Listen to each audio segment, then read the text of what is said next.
अस्सलाम वालेकुम स्टूडेंट्स, मैं हूं मोहम्मद अशरफ सादिक चौधरी रहमत बॉयज़ स्कूल टाउनशिप की तरफ से।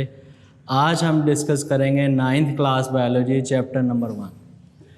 तो प्यारे स्टूडेंट्स, आप लोग 8th क्लास में जनरल साइंस पढ़ के आ चुके हैं।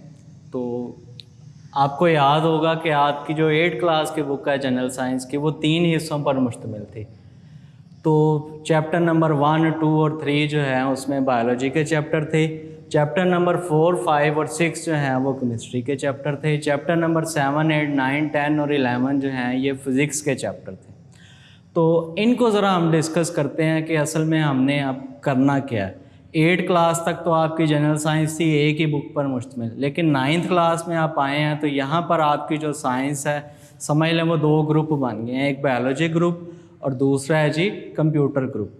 तो बायोलॉजी ग्रुप के लिए जो है वो हम ज़रा डिस्कस करने जा रहे हैं कि असल में हमने पढ़ना क्या है साइंस में। तो सबसे पहली चीज़ याद रख लें कि बेटा साइंस में आपने स्टडी क्या करना है।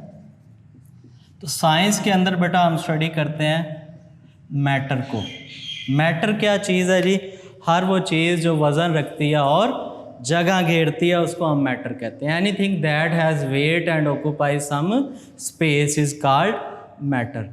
अब इस डेफिनेशन पर गौर करें तो इस कायनात में, बल्कि पूरे यूनिवर्स के अंदर आपको कोई भी चीज़ ऐसी नहीं मिलेगी जो कि मैटर ना हो। यहाँ तक कि जो कपड़े हम लोगों ने पहने हुए हैं ये भी मैटर हैं। क्यों? इनका भी वेट है और ये भी सम स्पेस ऑक्यूपाई करते हैं। तो अब जो 9th क्लास में बायोलॉजी ग्रुप वाले स्टूडेंट्स हैं उनके लिए जो है वो साइंस की बुक जो है वो 3 हिस्सों में तकसीम हो गई है। तो सबसे पहला हिस्सा है जी बायोलॉजी, दूसरा हिस्सा है जी फिज़िक्स की बुक का, तीसरा है जी केमिस्ट्री। अब इसमें स्टडी हम क्या करेंगे, इसके अंदर बायोलॉजी के अंदर हमने क्या स्टडी करनी है। तो बायोलॉजी के अंदर बेटा हमने क्या स्टडी करना। बायो का असल में वर्ड जो है, बायो का मतलब होता है जी लाइफ, तो लॉजी का मतलब होता है जी स्टडी। बायोलॉजी मतलब जो लिविंग ऑर्गेनिजम्स हैं उनके बारे में हमने स्टडी करनी है। अब सवाल एक यहाँ पर पैदा होता है कि लिविंग ऑर्गेनिजम्स कौन से होते हैं। तो बहुत सारे बच्चे ऐसे हैं वो कहते हैं सर ऐसी चीज़ें जो हरकत कर सकती हैं, जो मूव कर सकती हैं वो लिविंग हैं। यहाँ बहुत सारे ऐसे कहेंगे कि जी जो चीज़ें सांस ले सकती हैं, जो ब्रीथिंग कर सकती हैं, उनको हम कहेंगे जी कि वो लिविंग थिंग्स हैं। लेकिन बेटा मैं आपको याद रखने लगा हूँ, बताने लगा हूँ कि जो लिविंग थिंग्स हैं उनके अंदर चंद खसूसियात होती हैं, वो हम डिस्कस कर लेते हैं। सबसे पहली खूबी होती है जी मूवमेंट। जो लिविंग थिंग्स हैं या लिविंग ऑर्गेनिजम्स हैं जितने भी, वो क्या है जी मूवमेंट शो करते हैं। दूसरी है जी रेस्पिरेशन, यानी रेस्पिरेशन करके वो एनर्जी जो है अपने जिस्म में पैदा करते हैं, ऑक्सीजन अपने जिस्म के अंदर लेके जाते हैं और कार्बन डाइऑक्साइड जो है वो जिस्म से बाहर खारिज कर देते हैं। इस प्रोसेस से उनकी बॉडी में एनर्जी पैदा होती है। इसी तरह सेंसेस हैं। अब देखो ना हमारी बॉडी में भी सेंसेस हैं, मसलन साइड की सेंस है, हम देख सकते हैं चीज़ों को। इसी तरह टच की सेंस है, हमें कोई हाथ लगाए तो हमें फ़ौरन पता चल जाता है। इसी तरह लिसनिंग की सेंस है, हम चीज़ों को सुन सकते हैं। इसी तरह थिंकिंग की सेंस है हमारी बॉडी के अंदर। इसी तरह टेस्ट की भी सेंस है।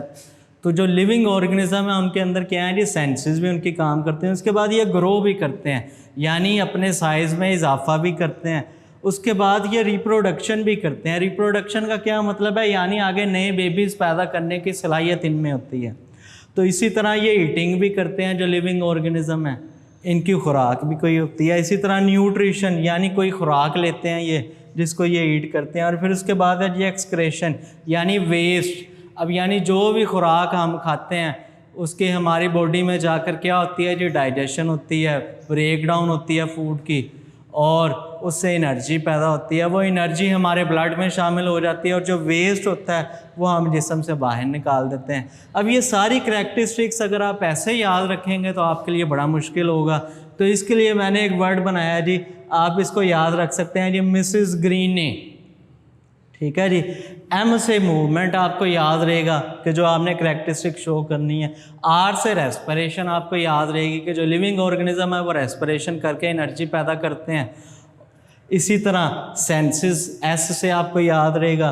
और जी से ग्रो, यानी उनके साइज़ में इजाफा होता है, ये भी आपको याद रहेगा। इसी तरह आर से रिप्रोडक्शन यानी वो न्यू बेबीज़ पैदा करने की सलाहियत रखते हैं। ई से जो है वो ईटिंग करते हैं, कोई भी खुराक है जो उनकी उसको वो खाते हैं। इसी तरह न्यूट्रिशन, जो आप समझ लें कि हर जानदार की अब खुराक अलहदा है। इसी तरह एक्सक्रेशन यानी जो खुराक खाई होती है उसको जिस्म से फिर बाहर निकाल देते हैं। अब बायोलॉजी के जो हैं वो वैसे तो बहुत सारी ब्रांचेज हैं, इसकी बहुत सारी डिवीजन्स हैं, लेकिन 3 इसकी मेन डिवीजन्स हैं, ज़ूलॉजी, बॉटनी एंड माइक्रोबायोलॉजी। तो ज़ूलॉजी की सबसे पहले बात करते हैं। तो ज़ू भी बटा ग्रीक वर्ड है, ज़ू का मतलब होता है जी एनिमल। अब चिड़ियाघर के अंदर हम जाते हैं, ज़ू के अंदर जाते हैं, तो क्या वहाँ पर सिर्फ़ और सिर्फ एक ही तरह के जानवर हैं? नहीं, बल्कि वहाँ पर तकरीबन मुख्तलिफ़ किस्म के हर तरह के जानदार मौजूद हैं। तो ज़ू का मतलब होता है जी एनिमल्स, लॉजी का मतलब होता है जी स्टडी एंड डिस्कशन, ज़ूलॉजी मतलब the scientific study of the animals, यानी एनिमल्स की जो साइंटिफिक स्टडी है उसको हम ज़ूलॉजी कहते हैं। इसी तरह बॉटनी है जी, बॉटन का मतलब होता है जी प्लांट्स, और लॉजी का मतलब होता है जी स्टडी या डिस्कशन। बॉटनी मतलब the scientific study of the plants. इसी तरह माइक्रोबायोलॉजी, माइक्रो का मतलब होता है जी स्मॉल, माइक्रो का मतलब होता है जी स्मॉल, बायो का मतलब होता है लाइफ, लॉजी का मतलब होता है जी स्टडी या डिस्कशन। तो माइक्रोबायोलॉजी मतलब ऐसे ऑर्गेनिजम्स की स्टडी जो आम आंख से नज़र नहीं आते और उनको हम क्या करते हैं जी माइक्रोस्कोप की मदद से देखते हैं। The branch of biology that deals with the study of micro organisms. Micro organisms कौन से हैं जी? जो आम आंख से नज़र नहीं आते, जैसे वायरसेस हैं, बैक्टीरिया हैं, ये आम आंख से हमें नज़र नहीं आते, इस वजह से इन्हें माइक्रो ऑर्गेनिजम्स कहते हैं।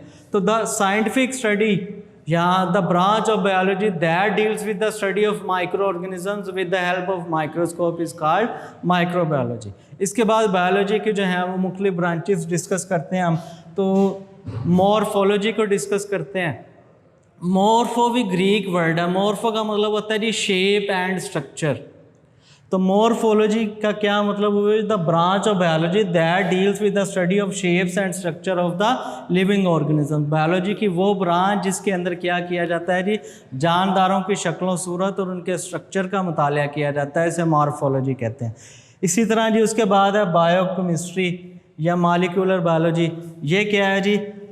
अब आप नाम से ज़ाहिर है मॉलिक्यूलर बायोलॉजी मतलब मॉलिक्यूल्स की स्टडी। कौन से मॉलिक्यूल जो लिविंग ऑर्गेनिजम्स की बॉडी के अंदर पाए जाते हैं? तो ऐसे मॉलिक्यूल जो लिविंग ऑर्गेनिजम्स की बॉडी के अंदर पाए जाते हैं जैसे वाटर है, ग्लूकोज है, कार्बोहाइड्रेट्स हैं, फैट्स, प्रोटीन, लिपिड्स, विटामिन, ये सारी चीज़ें जो हैं वो लिविंग ऑर्गेनिजम्स की बॉडी में पाई जाती हैं। तो इनकी जो स्टडी है इसको माइक्रोबायोलॉजी कहते हैं या बायोकेमिस्ट्री कहते हैं। इसकी दूसरी डेफिनेशन आप इस तरीके से भी कर सकते हैं कि जानदारों को जिस्मों में होने वाले केमिकल रिएक्शंस की जो स्टडी है उसे बायोकेमिस्ट्री कहते हैं। The study of all the chemical reactions taking place in the body of the organisms are called biochemistry. अब ये दो तरह के होते हैं।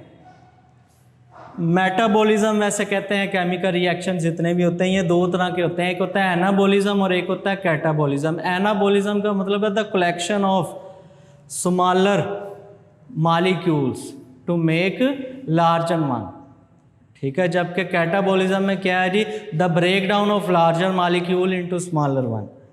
उसके बाद है जी एनाटॉमी। अब जो मॉर्फोलॉजी जो हमने शेप एंड स्ट्रक्चर को स्टडी किया था, तो आप जानते हैं कि जानदारों की बॉडी जो है वो दो हिस्सों पर मुश्तमिल होती हैं, एक बाहर वाले अज़ा पर मुश्तमिल होती है और एक जिस्म के अंदरूनी पार्ट्स होते हैं, इंटरनल पार्ट्स होते हैं। तो जो स्टडी ऑफ इंटरनल पार्ट्स है, study of internal parts and structure of the living organism.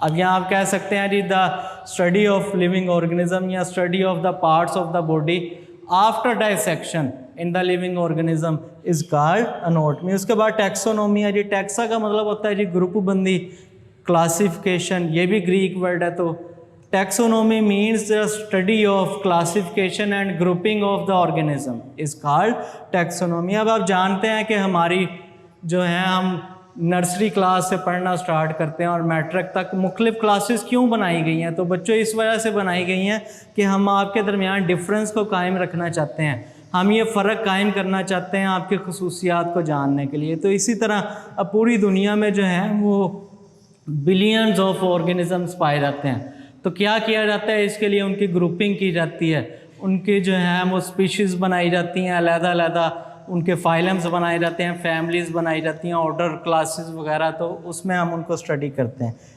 तो इसके अलावा बायोलॉजी के मुख्तलिफ ब्रांचेस भी हैं, जैसे पीलियंटोलॉजी। पीलियन का मतलब होता है जी फॉसिल्स। फॉसिल्स अब क्या होते हैं जी? Any remains of the living organisms, जानदारों की कोई भी जो बाकियात होती हैं उन्हें हम फॉसिल्स कहते हैं जी। तो पीलियंटोलॉजी क्या है जी? The study of the fossils of the organisms. Fossils की जो स्टडी होती है जी उसको हम क्या बोलते हैं जी? पीलियंटोलॉजी बोलते हैं। तो स्टूडेंट्स, उम्मीद करता हूँ कि आपको ये पहला लेक्चर सुनकर जो है काफ़ी हद तक मालूमात मिली होंगी। तवज्जो से आप इसको पढ़िएगा, इंशाल्लाह आपको इसको पढ़कर फ़ायदा होगा। अपना ख्याल रखिएगा। रहमत स्कूल जिंदाबाद, पाकिस्तान पाइंदाबाद। Thank you.